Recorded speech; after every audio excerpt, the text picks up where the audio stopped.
但是我的心智却胜于你，我才不会上你的当！不要伤害雪姐姐！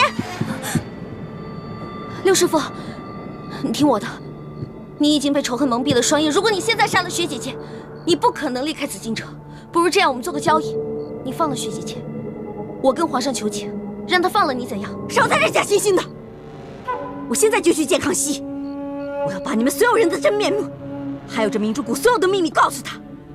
大不了，咱们到时候鱼死网破，两败俱伤。住手！大胆狗贼！赶快把丽妃娘娘放了，饶你不死！丽妃娘娘，真是瞎了你们的狗眼！你们把她当娘娘供着，却不知她是反抗朝廷的乱党。你说什么？不光是她，还有这李太医和她所谓的妹妹李易欢，他们全部都来自前明余孽联盟的明珠谷。够了！雪域居士，你受平西王指使刺杀皇上不成，反而挑拨离间，诬陷我们兄妹跟丽妃娘娘。你以为皇上现在还信你吗？雪嬷嬷，你若再胡言乱语，我便自行了断。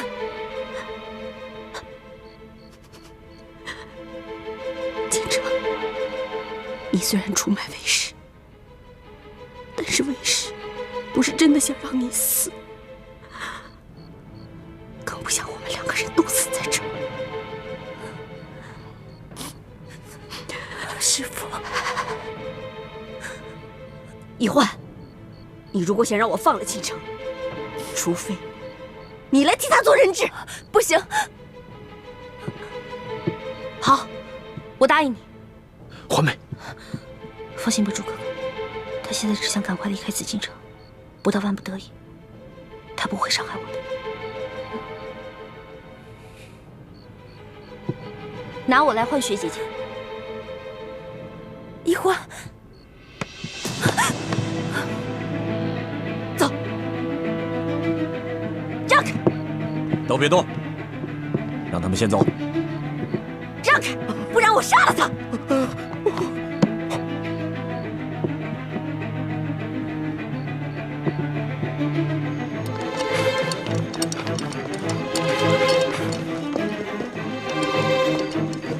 别敢过来！千万别乱来啊！你逃不出紫禁城的！你给我走开！走开你们，不然我杀了他！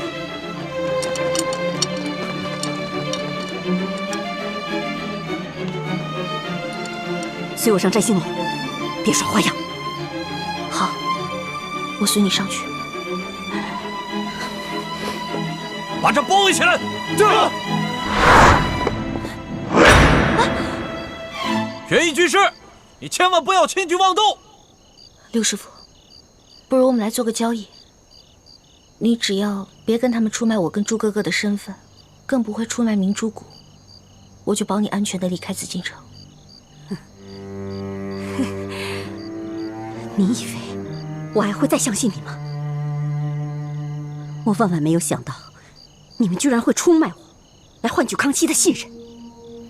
好，我要活着到殿度见王爷，告诉他你们明珠谷联盟与他结盟根本就是假的。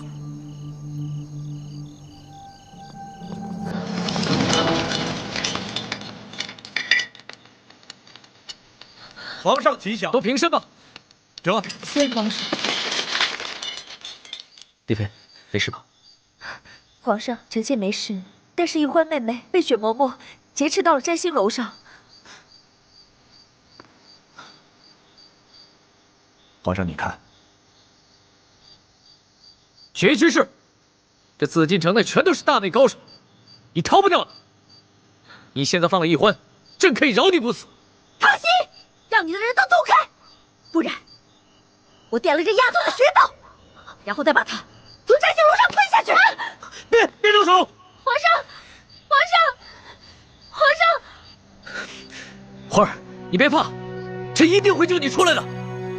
哎，皇上，你不能去啊，上面太危险了。皇上，你可千万别轻举妄动，让你身边的人也别强攻啊！奴婢还年轻，奴婢还不想死呢。把兵刃都收起来！把兵刃都收起来！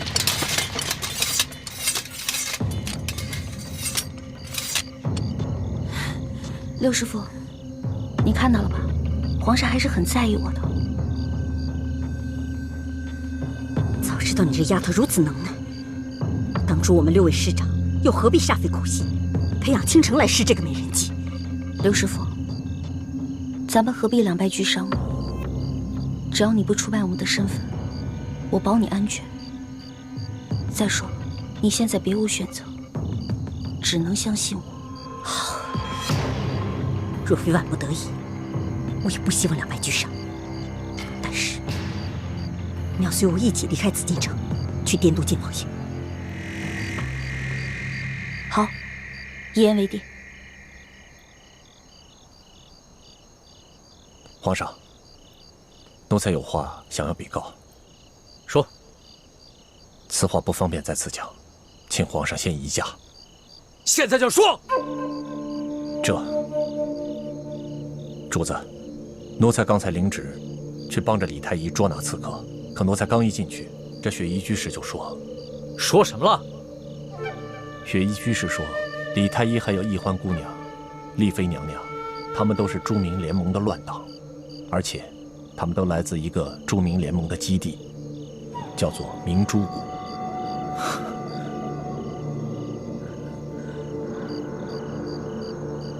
雪衣居士真这么说的？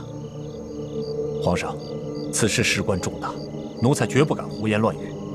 不光奴才听到了，这几个侍卫也听到了，还有李总管，他也听到了。回皇上，雪衣居士确实如此说，可易欢姑娘当场就戳穿了他的诡计，并指证这雪衣居士乃是平西王派来的，他的目的是为了挑拨陷害。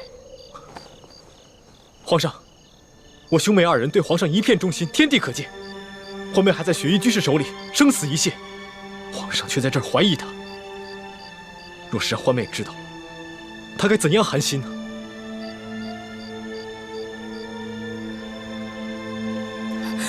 皇上，此番擒拿吴三桂的奸细，李太医和易欢妹妹都立下了汗马功劳。他们兄妹2人，无异于是皇上的左膀右臂。此番这刺客还没有抓到，皇上可千万不要中了雪衣居士的离间之计，自断臂膀啊！是皇上，这雪衣居士确是吴三桂派来的奸细，他说的话不可全信。皇上，此事事关重大，奴才只是不敢知情不报而已。现在只有雪衣居士一面之词，是非曲直到底如何，奴才也不敢妄言。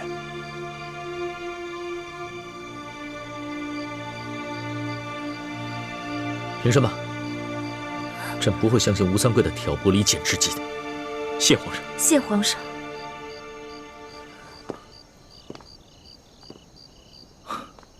皇上，这雪嬷嬷武功极高，若强行动手，只怕会置欢妹于险境。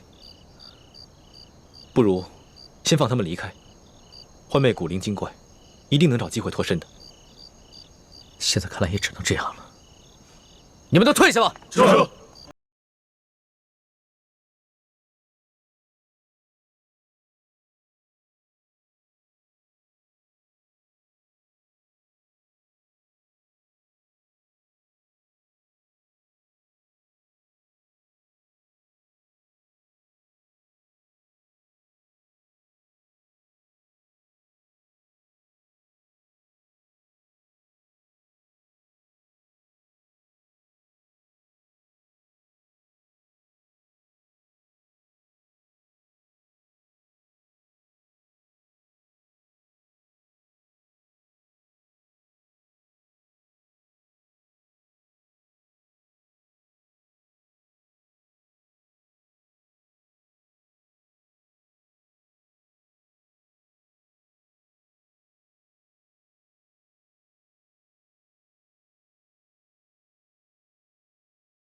奴才马上安排人手，在各个关卡路口拦截血嬷嬷。不行，朕不想因为一个小小的奸细而危害到易欢的性命。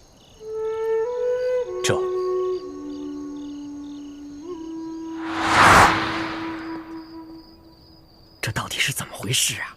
啊，你们还有多少事瞒着我呀？叔父，有些事情并不是我非要瞒着你，而是知道太多，对你并没有太大好处。那我就不明白了，这舒婉心既是舒剑的女儿，舒剑又是皇上看中的臣子，那她怎么就跟雪嬷嬷成了吴三桂派到宫中的奸细了？而她又是你们朱明联盟的人，这到底是怎么回事啊？这件事情很复杂。叔父在宫里这么多年，难道还不明白与人隐私者不祥的道理？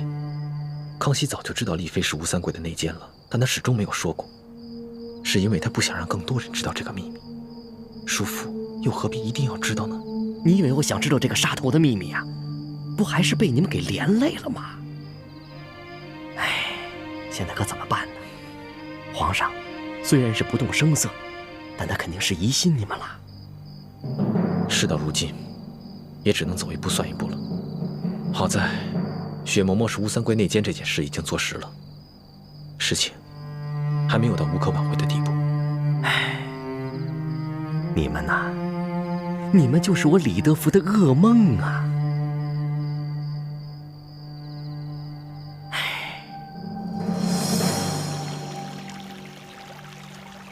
一直以来，我们都怀疑李氏兄妹和雪倾城一样，都是吴三桂的奸细。但是现在，他们又帮着皇上捉拿雪衣居士，这让我不得不怀疑自己是否判断错了。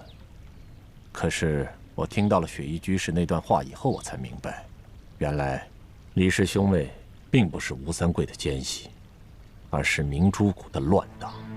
但是皇上却仍是不肯相信，对吗？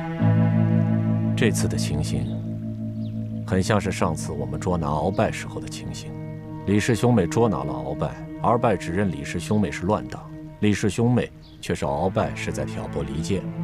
而这一次，当雪衣居士说出李氏兄妹身份的时候，也正是李氏兄妹在拼命捉拿他之时，皇上自然会认为，这雪衣居士也是在挑拨离间他们。皇上就这么相信李易欢？先有鳌拜，现在又有雪衣居士的指认，可皇上居然仍不忍心怀疑他。皇后，正所谓当局者迷。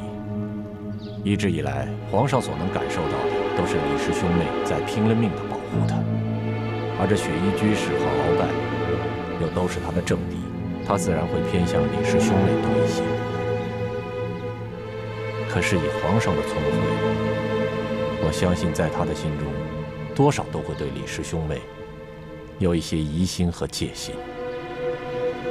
我们只需要静待时机，一点一点地增加皇上心里的这份疑虑。我相信总有一天，皇上会醒悟过来的。但愿如此吧。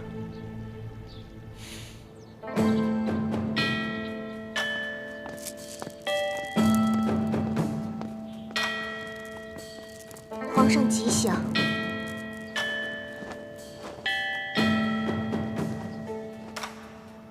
皇祖母吉祥，孙儿给您请安了。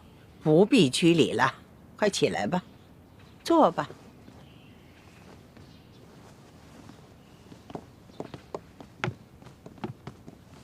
皇上可是一夜未眠呢，这眼圈儿都发黑了。没事儿，孙儿年轻，偶尔失眠一次不打紧的。皇上，你可知道这丽妃和雪嬷嬷居然是吴三桂的奸细吗？宫里出了这么大的事儿，皇上居然把哀家瞒得密不透风啊！皇祖母息怒，孙儿并不是有意隐瞒，而是孙儿想将计就计，擒下这个雪嬷嬷，所以才让人封锁了消息。你就打算让这雪倾城顶替舒婉心留在宫里吗？她可是身怀绝技呀，万一她另有图谋，可如何是好啊？皇祖母放心吧，孙儿已经加强了安防，这雪倾城的一举一动，都在孙儿的掌控之中。眼下朝野上下，如鳌拜、吴三桂等心怀不臣之心的人还大有人在。虽然想要杀一个奸细容易，但会让更多的奸细与朕敌对到底。若是孙儿采取怀柔之策，让这些奸细权衡利弊之后向孙儿投诚，那就能换来更多的人心归附啊！那雪倾城，他真的是向朝廷投诚吗？听说那雪嬷嬷曾揭发了这雪倾城和李氏兄妹都是前明的余孽呀。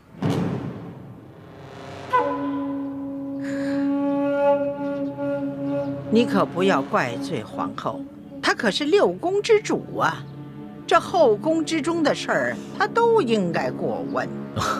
皇祖母，这雪嬷嬷啊，就跟鳌拜一样，都是报复雪倾城和李氏兄妹，故意挑拨离间，皇祖母不必在意。此次雪嬷嬷虽然逃走了，但是吴三桂要弑君之事已经坐实，群臣就再也没有人敢支持吴三桂。以后孙儿要撤藩啊，也就容易得多了。皇祖母，这都是雪倾城和李氏兄妹的功劳。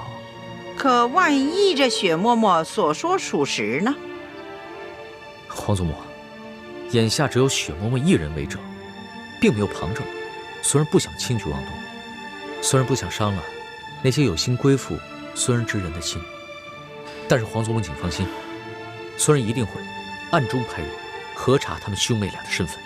哎呀，只要皇上心中有数，哀家就不想操太多的心了。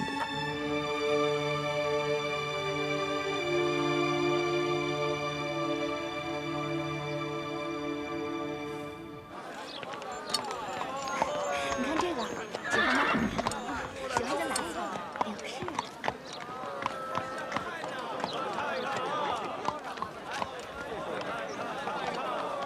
这个地方我好像来过，我7岁的时候第一次出名诸谷，义父带我来的就是这儿。你瞧一瞧，这滇州的百姓安居乐业。若康熙真的要撤藩，势必又是一场腥风血雨。你真的要帮康熙与王爷作对吗？六师傅，我们不是有意要出卖你，我们也有自己的苦衷。有什么苦衷，还是跟王爷说去吧。看看王爷是否真的会相信你说的话。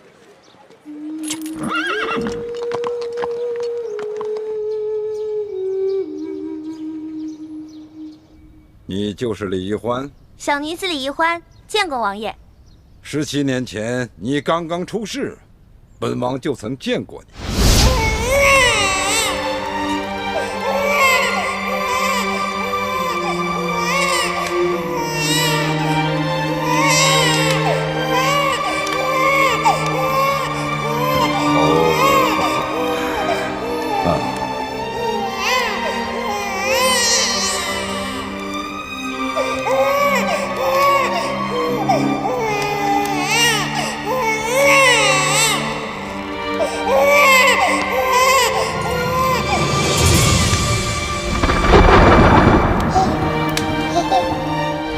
说来也怪，本王一生杀人如麻，却从未对谁心慈手软过。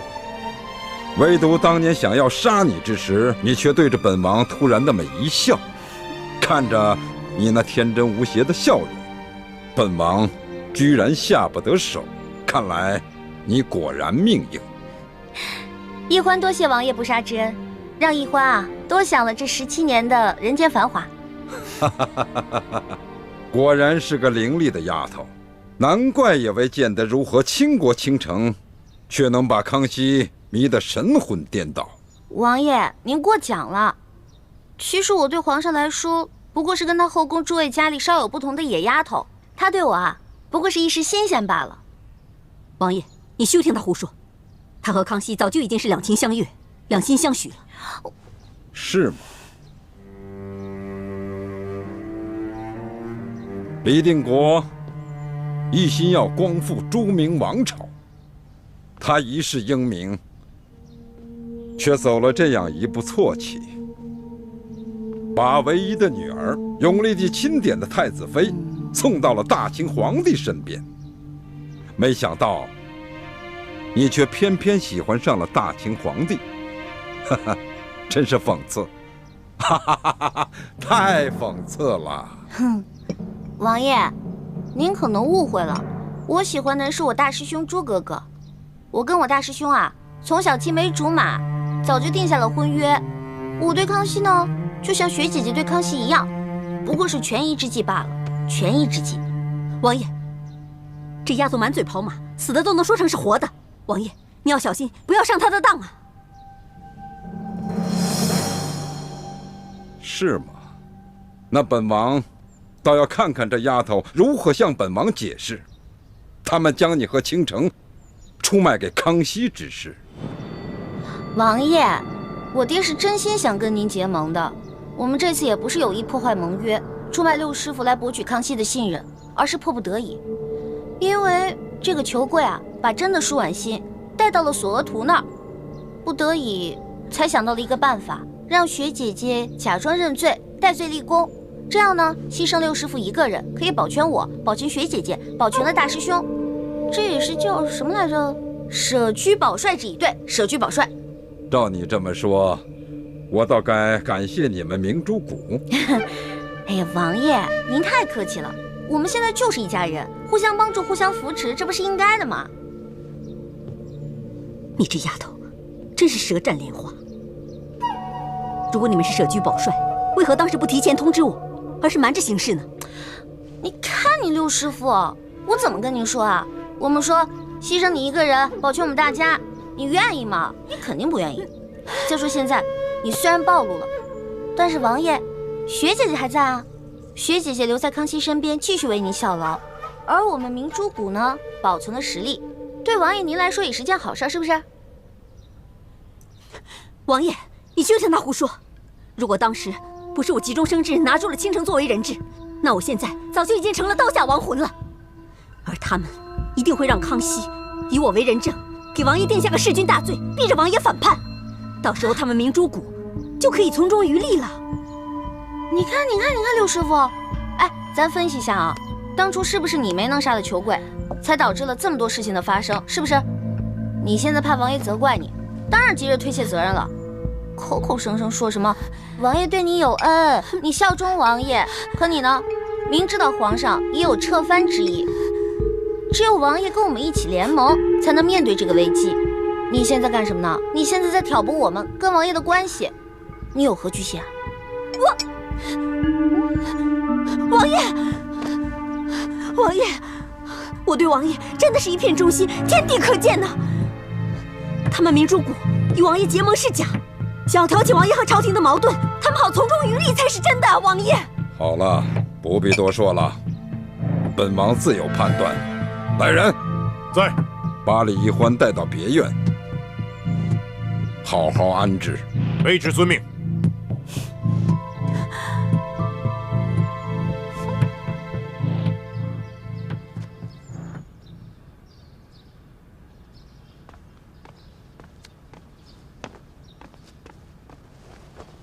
微臣参见皇上。免礼。谢皇上。怎么样，有易欢的消息了吗？刚刚得到消息，易欢已经被雪衣居士带回了滇都，直接带进了平西王府。那平西王有何反应？尚不清楚。微臣正在想办法打探消息。朕刚刚亲手拟了一道圣旨，令人快马送往滇都。朕故意用生气的口吻责问吴三桂，雪衣居士是否是他的手下，行刺朕是否出自他的授意。皇上圣明。如果皇上不动声色，和和气气地说吴三桂是清白的，雪衣居士是在栽赃陷害的，只怕吴三桂会觉得皇上是另有所图，会对他不利。但皇上直接生气地质问他，反倒透着股亲切之意，会让吴三桂觉得皇上对他尚有信任可言。李爱卿不简单呐，朕的心思你都能懂。皇上过奖了，臣不过是偶合圣意而已。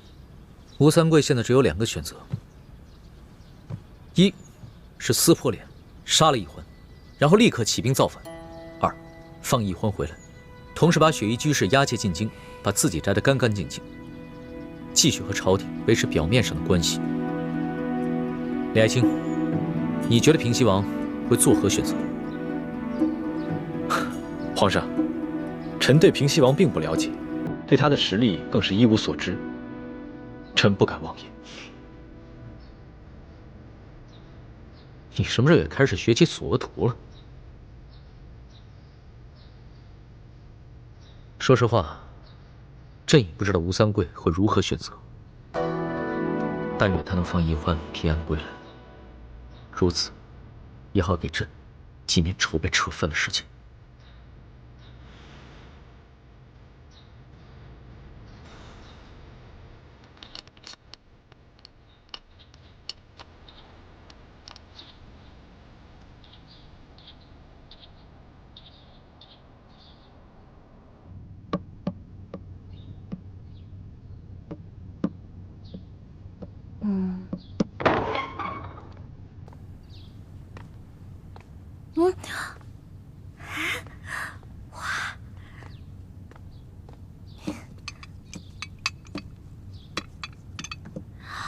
王爷知道姑娘好美食，这些都是王爷特意为姑娘准备的。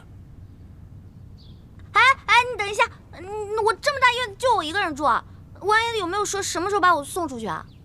哼。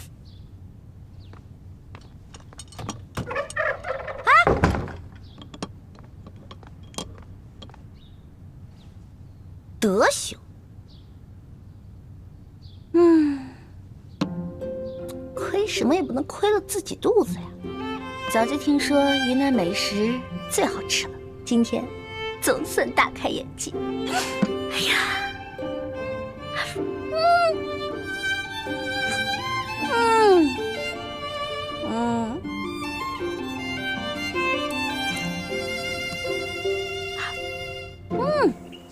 这是地形图。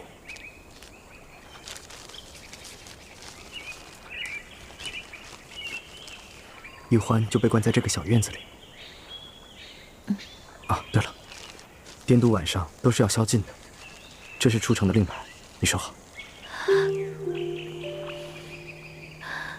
可是，王爷明天一旦发现没人，你岂不是脱不了干系？没关系。我就一口咬定，我什么都不知道就好了。可这令牌，极少有人有机会能拿到。王爷是不会相信你的。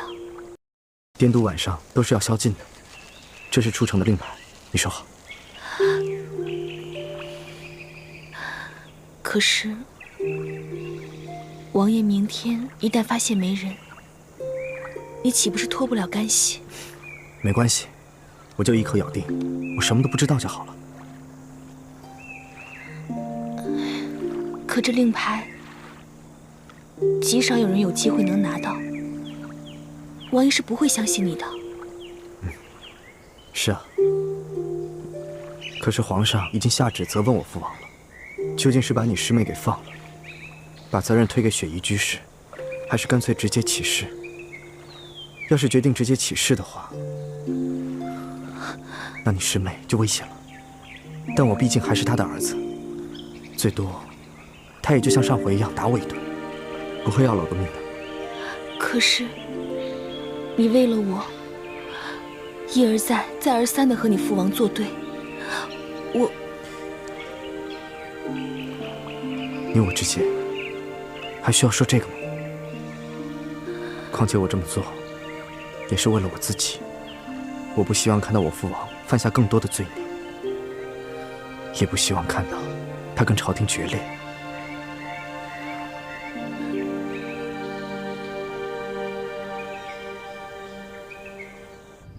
吴三桂，每天把这么多美食跟水果放在我面前，真的把我当成只知道吃的猪了？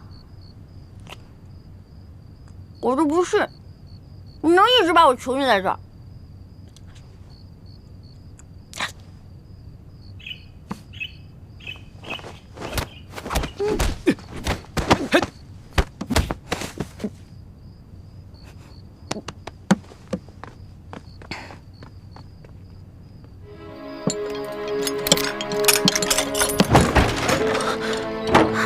叶哥哥、樊姐姐，小师妹，我就知道你们会来救我的，太好了！小师妹啊，你没事吧？吴三桂没有为难你吧？我当然没事了，好吃好喝的给我伺候着呢。还好你们救我，再不救我，我就成猪了。吴三桂知道自己野心暴露了，康熙一定不会放过他。他已经在谋划怎么起兵造反了。如果他一旦认定我们不是真心与他们结盟，一定会杀了你姬妻。我们还是快走吧，此地不宜说话。走。走。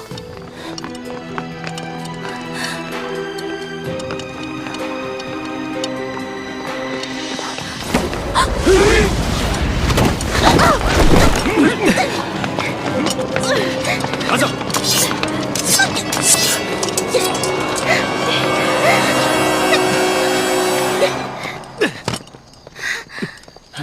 别动！别白费力气了，这可不是普通的渔网，这是为师精心打造的金丝网，你们谁都别想跑掉！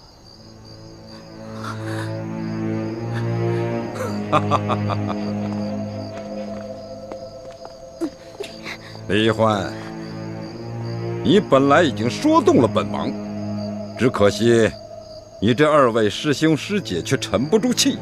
如此一来，本王算看明白了，还是雪衣居士说的对，你们朱明联盟和本王结盟毫无诚意，完全是想利用本王来对付康熙。本王绝不会上你们的当。你把他们全部押回王府。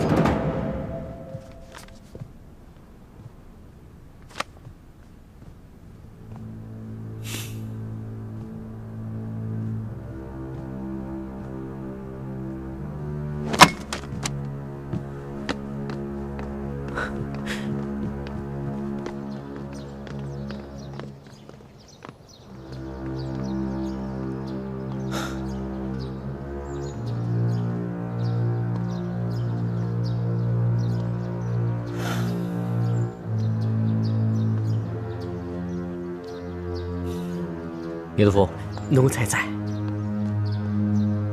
你觉得李欢和李建清是否是朱明联盟的奸细？皇上，奴才呢，平时只是专心伺候皇上，对别的事情都不放在心上。况且李氏兄妹眼下又是皇上看重的人，奴才不敢妄议呀。你这东西！眼下有没有外人，就直说吧，说一说你的看法。朕也只是随耳一听。回皇上，这李氏兄妹都是来自民间，又都是百姓，自不比别的臣子奴才，不可完全相信。可是皇上几次遇到危难的时候，这李氏兄妹啊，又都是舍死忘生的救护皇上。特别是这世淑姑娘，她平时啊，怕苦、怕累、怕疼，也怕死。可是，在关键时刻，那真是舍死忘生的救护皇上。依奴才看来，不像是伪装的。易欢对朕的一片真心，朕是感受得到的。但是前有鳌拜，后有雪衣居士，他们2人同时指认李氏兄妹是朱明联盟的奸细，朕的心里也未免有一些放心不下。这雪衣居士呢，是吴三桂派来的杀手。对于这个人，奴才不是很了解，可是鳌拜奴才十分了解。鳌拜跟吴三桂都是皇上的敌人。这俗话说，敌人的敌人就是朋友啊。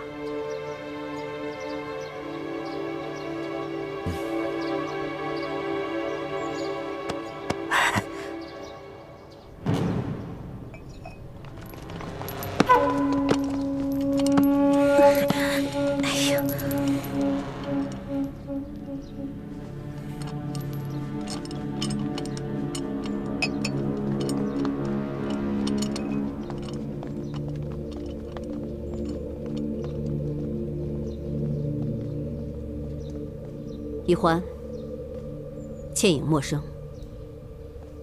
你们和倾城一样，都是我看着你们长大的。你们最好老实告诉我，被你们调包的金钥匙到底藏在什么地方？那为师就会替你们向王爷求情，饶你们不死。六师傅又何必明知故问呢？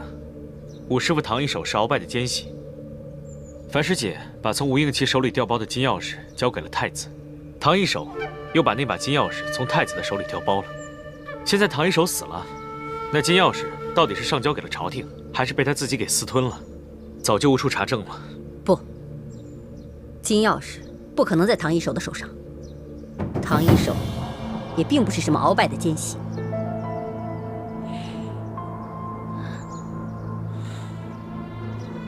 那日，我跟我娘给武师傅练诗，这鳌拜的腰牌乃是亲自从他身上搜出来的。一块腰牌能证明得了什么？总之，唐一手并不是什么奸细，唐一手也并非我所杀。事到如今，你还在抵赖？我再说一遍，唐一手并非我所杀。那日，在城郊的荒庙中，我冒着被暴露身份的危险去救二公子。于是，我悄悄地给石青红传递了信息，让他发起进攻，配合我行动。快，这边！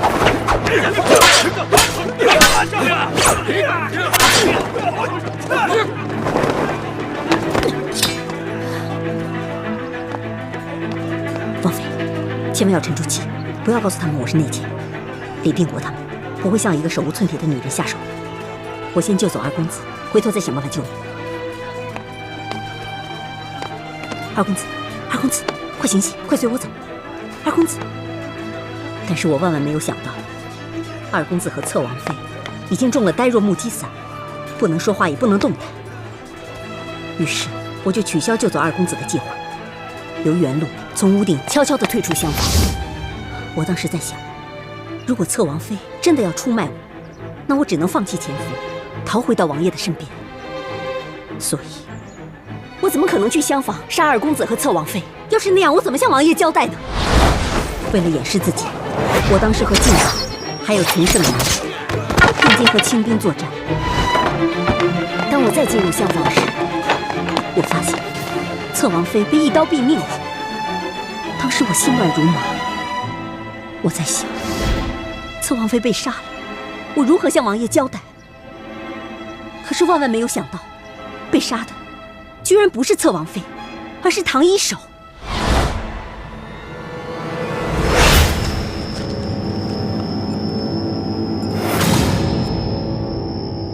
老五，武师傅。更让我没想到的是，唐一手到最后，居然被大家认为是鳌拜的奸细。义父，诸位师傅，这是从武师傅身上发现的。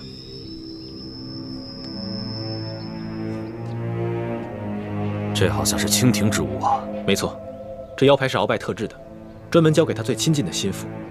我在鳌拜的府上见到过。那这么说，唐一手就是我们苦苦追查的清廷内奸。既然唐一手不是我杀的，那这凶手一定另有其人，而这个凶手才是真正的鳌拜的奸细。他一定事先识破了太子、靖王还有唐一手的计谋，然后暗中用呆若木鸡散毒倒了伪装成侧王妃的唐一手，然后趁乱杀了唐一手，将自己的腰牌放在唐一手的身上，将奸细之名栽赃给唐一手，最后再将杀死唐一手的凶手之名嫁祸于我。六师傅真是好口才啊！你以为我们还会相信你吗？你就是想故意挑起我们明珠谷的内斗，让我们互相猜疑，然后你们好逐个击破。我当时并不知道那是李定国和朱慈轩设下的圈套，我以为在那厢房之中守着二公子的就是王爷最疼爱的侧王妃，我怎么可能会去杀他？你当时为了隐藏自己的身份，想趁乱杀了侧王妃也不是没有可能啊。事后你大可以在王爷面前将责任全部推在我们明珠谷身上。对，当时大师兄要我们每个人在二公子身上刺一件事，你为了掩饰自己，不也积极支持吗？我哪里是在积极支持，我只不过是在被迫表态。而且当时我也是在赌，我在赌朱慈轩，也许只是在虚言恫吓。如果他真的要下手，我肯定会立刻逃走，到时候我的身份就会暴露，而你们就不必再杀二公子了。哼，你现在自然会如此狡辩。可你对自己养育了10多年的徒儿都毫无真情，又怎么可能为了二公子而牺牲自己呢？六师傅，五师傅就是你杀的，那金钥匙没准也落在你手里了呢。哦，我知道了，你想私吞了这金钥匙，所以撒了这弥天大谎。不错呀，好一招一石二鸟之计啊！王爷，你就要中了这些人的挑拨离间之计啊！我对王爷是忠心耿耿，天地可见的，王爷。六师傅，此次行刺康熙失败，康熙虽然表面上不动声色，实际上心里已经容不下王爷了。王爷唯有与我们明珠谷结盟，共同对抗清廷才是上策。你口口声声地说一心效忠王爷，却偏偏要挑起王爷与我明珠谷之间的内斗，你对王爷还真是忠心耿耿啊！王爷，如果我没猜错，这六师傅给您戴的铜匣应该不是真的，要不然您试试。那铜匣的真伪如何辨认？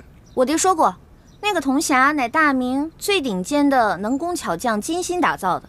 那铜匣上面有9条龙，如果是真的放在水里，那9条龙就能游动起来。所以想是真伪，把它放在水里，便知真假了。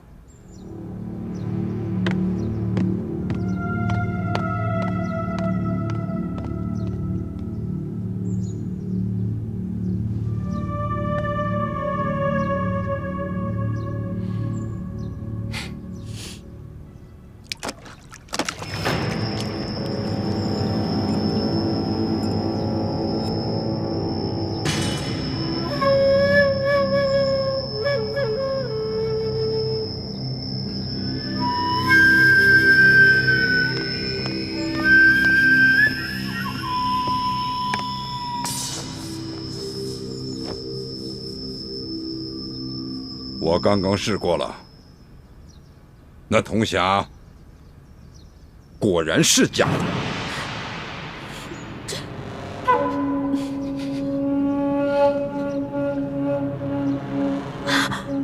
丫头，该不会真的铜匣其实一直在你手上？你让倾城调包的是个假铜匣吧？我要是这么有心机的话，我怎么会被你骗到现在啊？那如果不是你的话，那就是倾城的。是，一定是倾城。他把从你这得到的真铜匣藏了起来，却给了我一个假铜匣。六师傅啊，我真替雪姐姐寒心。她一直视你为神明，而且她知道她弟弟在你这儿，又怎么敢私藏铜匣呀？她之所以出卖你，是因为她的身份暴露了，还有，她知道她弟弟已经死了，所以才出卖你的。王爷，我交给你的铜匣就是倾城给我的，我当时并不知道这是假的铜匣呀。哦，我知道了，原来是这样啊。六师傅，你是不是想私吞大明的宝藏，所以才说金钥匙和铜匣都在我明珠谷手里啊？你想这样骗过王爷啊？你可真行！你这个死丫头，平常看你吊儿郎当不学无术，没想到你耍起心机来却如此可怕。我哪有心机啊？我说的都是实话。别吵了！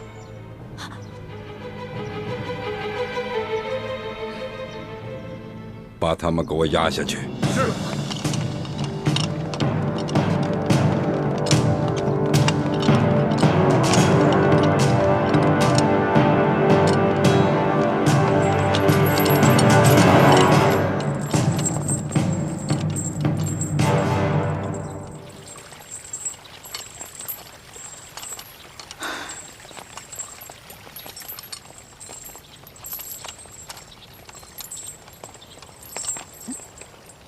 小师妹，没想到你原来这么厉害啊！只怕现在六师傅肯定很后悔，没能在来滇都的路上狠心杀了你。我也是被逼无奈啊！如果平西王跟咱们明珠谷联盟破裂的话，那我们就都活不成。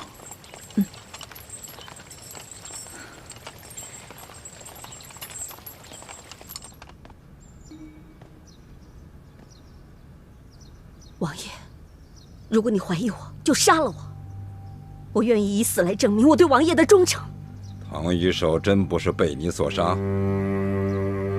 王爷，你对我有恩，我是为了报恩才誓死效忠王爷的。试问，我怎么可能为了保护自己的身份，去杀王爷最疼爱的侧王妃呢？那这个铜匣应该是被倾城调包了。以我对易欢和倾城这2个孩子的了解，易欢倒是不太可能调包这个铜匣，倒是这个倾城，表面对我唯唯诺诺，实际上只怕一直藏着别样的心思。这次他知道他弟弟已死的消息之后，就立刻对我翻脸无情了。我相信你说的是真的，这个铜匣应该是在倾城手上。至于这把真钥匙，应该是落在了那个潜伏在明珠谷里的鳌拜内奸手上。多谢王爷的信任。嘘，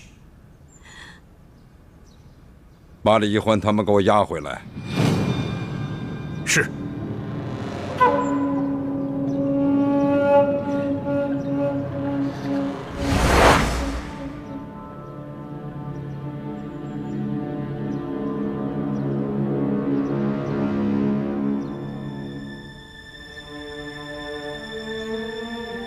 李易欢，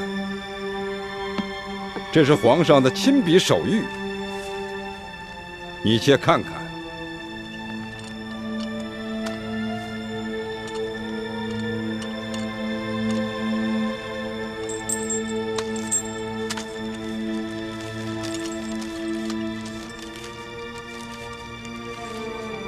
哼，皇上这还挺生气的啊。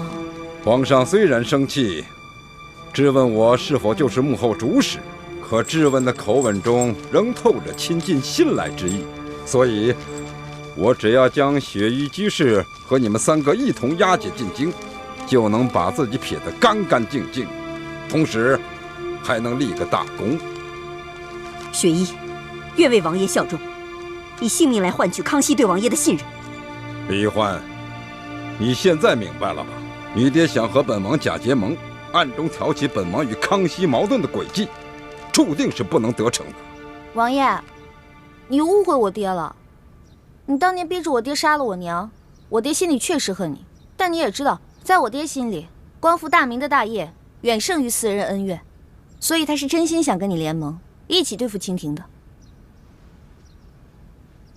可本王并不想造反，我这个平西王当得还算舒坦。可是您这个平西王也当不了多久了。您觉得您顺着这条圣旨顺坡下驴，把我们几个卖了，再杀了雪衣居士，就可以打消皇上的撤藩之意吗？那您就大错特错了。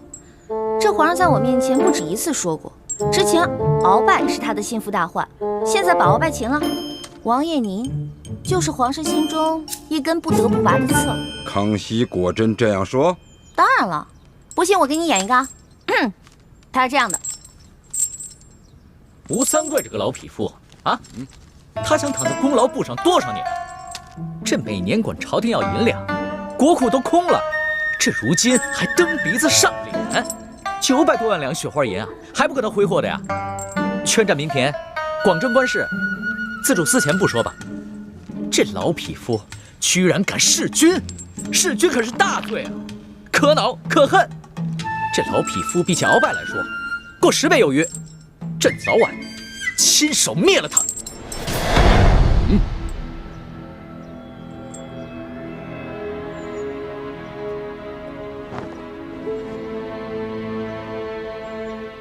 康熙小儿，欺我太甚！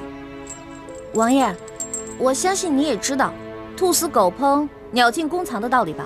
这么多年，您派雪衣居士潜伏在明珠谷，一直不动声色，而且还让我们壮大势力，为的不就是今天吗？所以王爷何必喊打喊杀的吓唬人呢？之前只听说李定国的女儿贪吃贪玩，不学无术，没想到却有如此见识。王爷您过奖了。其实我刚才说的这些吧，不是我自己的想法，是我之前听我爹还有我大师兄他们分析过，我也不过是鹦鹉学舌罢了。王爷，我们明珠谷是真心想同王爷结盟，共同对抗清廷，还请王爷三思啊！你若是把我们3个押解进京，相当于我们2家自相残杀，反而让康熙坐收渔翁之利。但如果你把易欢送回康熙身边，对你我来说可是有天大的好处。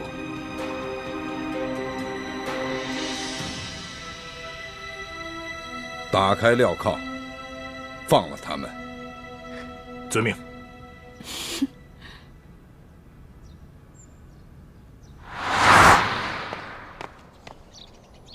刘师傅，让你受委屈了，所有干系你自己先担了。放心吧，有徒儿在，徒儿一定会在龙小弟面前替你求情，保你性命的。希望你能够说到做到，否则我会让你后悔的。王爷，您也放心吧，我也会向皇上请求，请他推迟撤发时间，给您时间准备的。好，也请姑娘帮本王向令尊大人转达一句话：先齐心协力，把清廷赶出山海关去，万万不可再生异心，反倒让清廷渔翁得利。一言为定，王爷，那我先告辞了。父王，那我们走了。娘，去吧，您多注意身体，一路小心。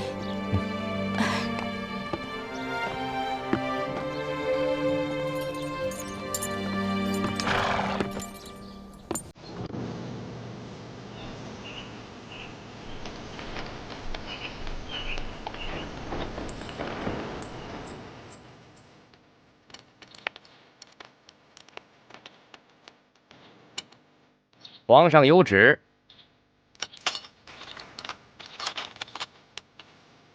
将雪衣居士暂押天牢，宣吴应奇、石青红觐见。臣遵旨。李公公，皇上没有宣我吗？皇上说，先让易欢姑娘回永乐斋歇息。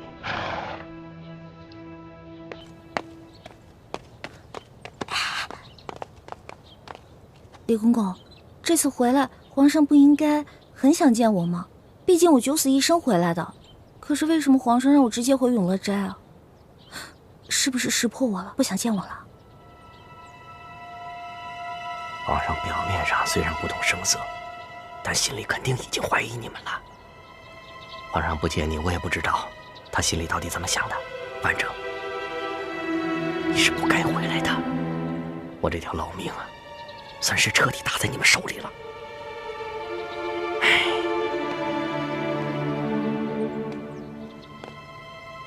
走吧。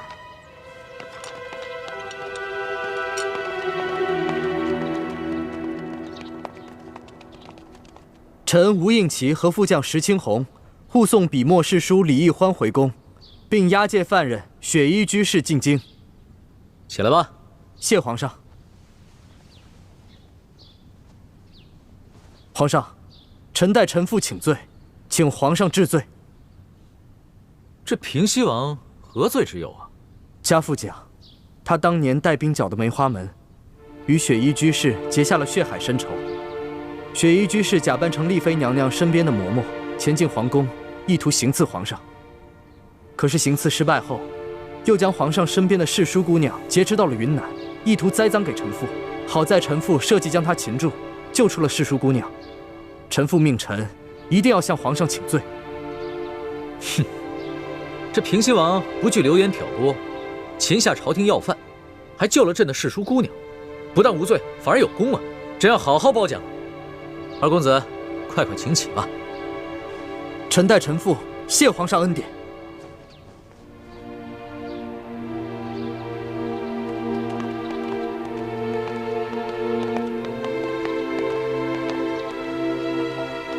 请。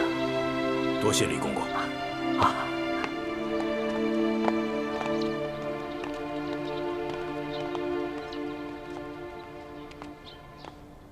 李公公。哎，易欢姑娘，你没回永乐斋歇息啊？我想见皇上。皇上说了，他不想见你。皇上不想见我。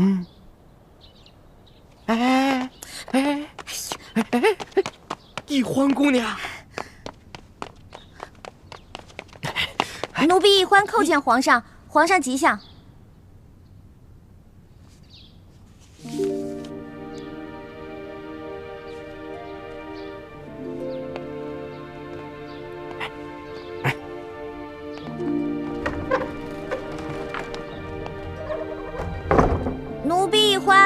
叩见皇上。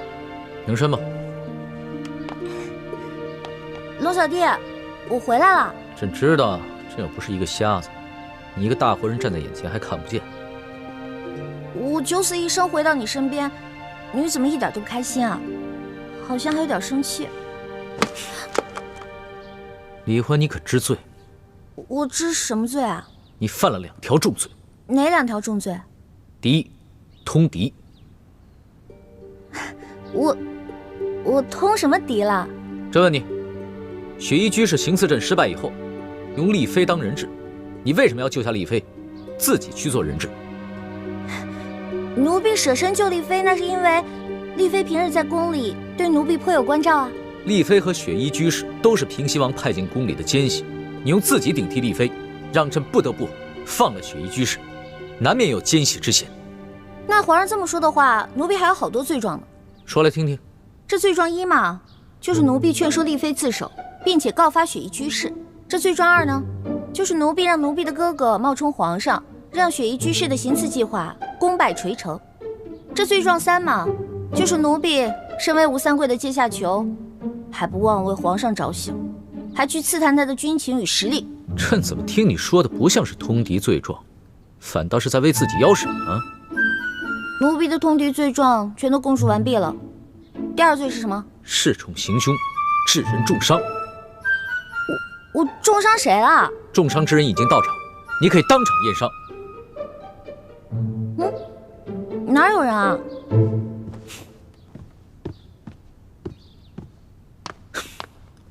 远在天边，近在眼前。皇上，你知不知道你被雪衣居士劫走了以后，朕天天担惊受怕，你伤了朕的心，难道不算是恃宠行凶，致人重伤吗？龙小弟，我认罪，我以后再也不敢了。你要是再敢让朕伤心，看朕怎么罚你！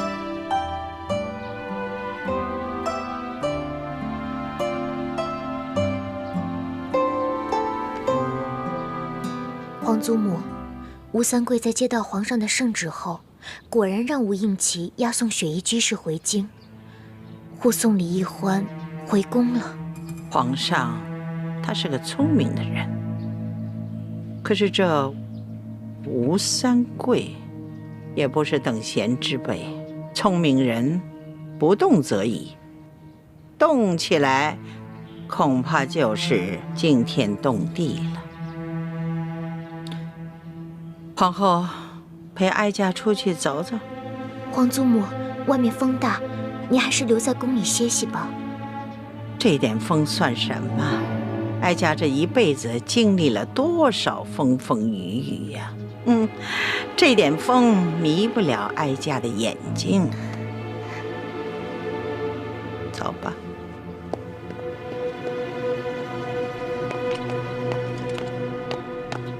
李公公啊，左大人，哎，请您稍后，我有急事要见皇上。你就是有再大的事儿也得候着。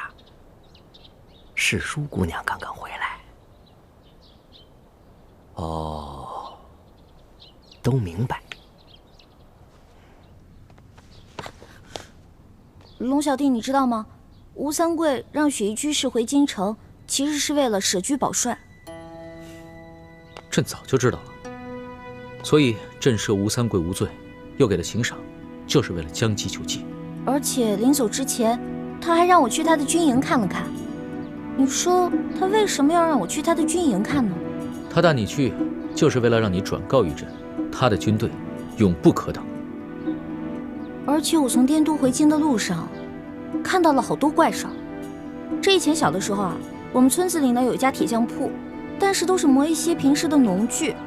这次这么多的铁匠铺，如牛毛一般多，还是奴婢平生第一次看见。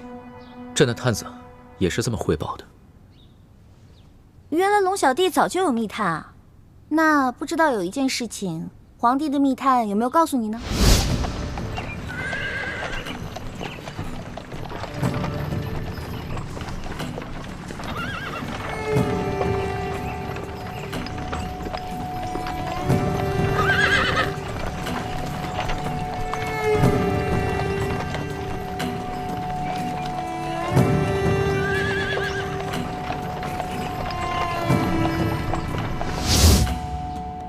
看到居然有这么多匹的马。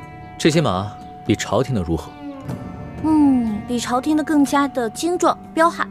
这些马都是吴三桂斥巨资从藏民手里买的藏马。龙小弟的密探好厉害啊，这都知道。可是吴三桂买这么多匹藏马是干什么呢？藏马体型彪悍，比朝廷用的川马跑得快，而且高大。他集聚了这么多的战马，还有铁匠铺，难道他想造反？朕一旦下旨撤藩的话，他就会联合耿精忠、尚可喜一起起兵造反。可他为什么要让我看到这些呢？他不怕我回来向你禀报吗？他让你看到这些是有意为之，他想借你的口转告一朕，忌惮他的实力，从而害怕，不敢下旨撤藩。那你怕吗？索图到了没？奴才在。那还不赶紧进来！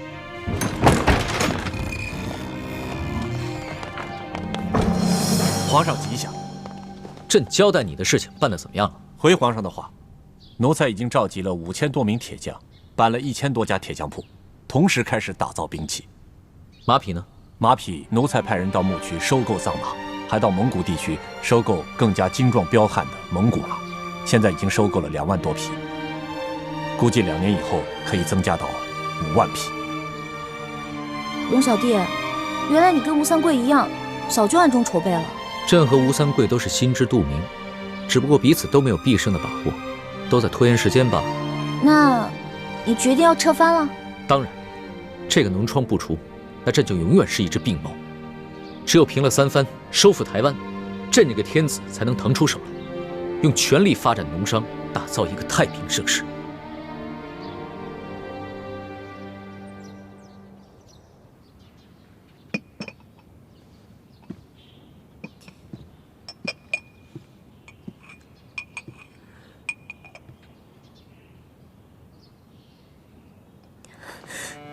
皇上，臣妾请您开恩，饶雪衣居士一死。丽妃，你明知道雪衣居士是在利用你，而你的弟弟也已经死了，你为何还要替他求情？臣妾举报他，是出于对皇上的忠心。现在为他求情，是要报答雪衣居士这18年来对臣妾的养育之恩。丽妃，雪衣居士犯下的可是弑君大罪，不可饶恕。如果皇上一定要置他于死罪，那臣妾愿意陪他一起去死。愿陪他一死？望皇上恩准。丽妃，朕顾念昔日的情分，赦免了你，已经是格外开恩了。你不要不知进退。皇上，雪衣居士杀不得。怎么，你也要替他求情？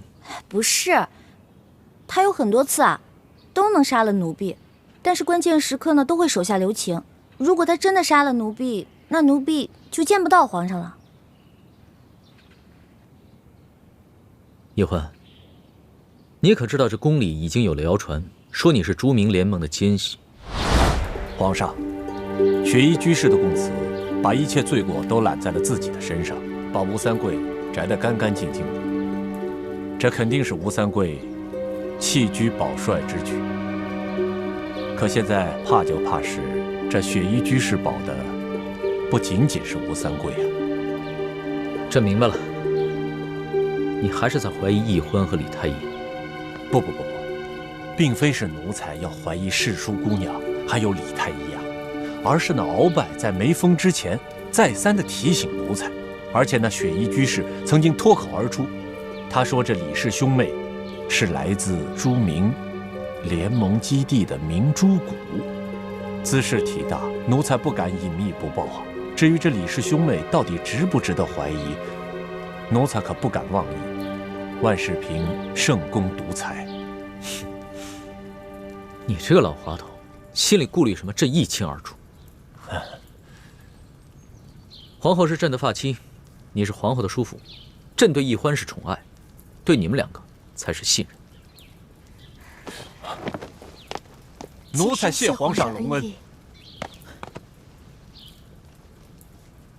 起来吧。坐。索图，现在是皇后的宫里，没有外人，你心里有什么话就直说，再这般小心翼翼、含含糊糊，小心朕踹断你这身老骨头。皇上，奴才只是觉得，如果这雪衣居士只是出于报复而挑拨离间的话，倒也罢了。但万一他在永和宫说的都是实话，他这次回来把吴三桂和李氏兄妹都保下来，那就说明吴三桂和朱明联盟联手，这是唯一的可能。皇上，本来这雪衣居士的供词只需要把吴三桂摘干净即可，为何要把他应该仇恨的李氏兄妹也摘干净？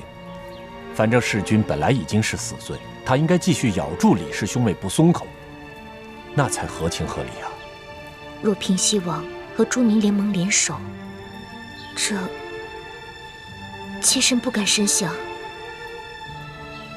朕之前谈及雪衣居士之时，叶欢曾经向朕替雪衣居士求过情，希望饶他不死。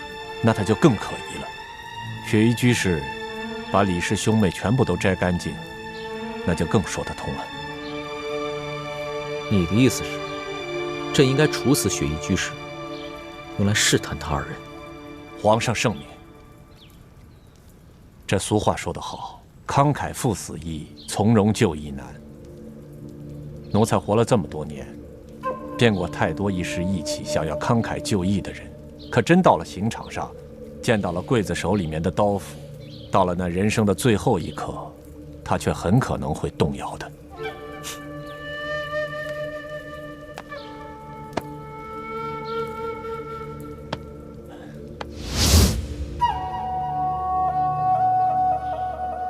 我知道啊。嗨，那还不是因为雪衣居士想报复我们兄妹俩，所以在皇上面前挑拨离间。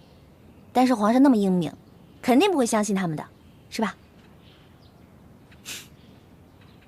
朕自然是不会相信那些谣传，但是你也不再适合替雪衣居士求情了。雪衣居士必须死，朕还会派你和你哥哥以及丽妃亲自监斩。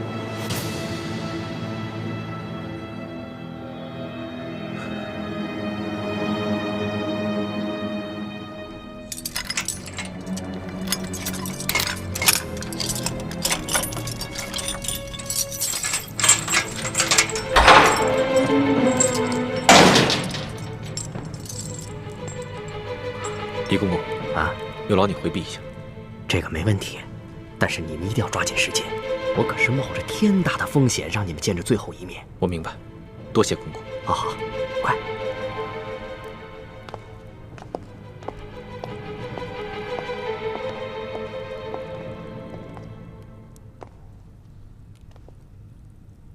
六师傅，师傅。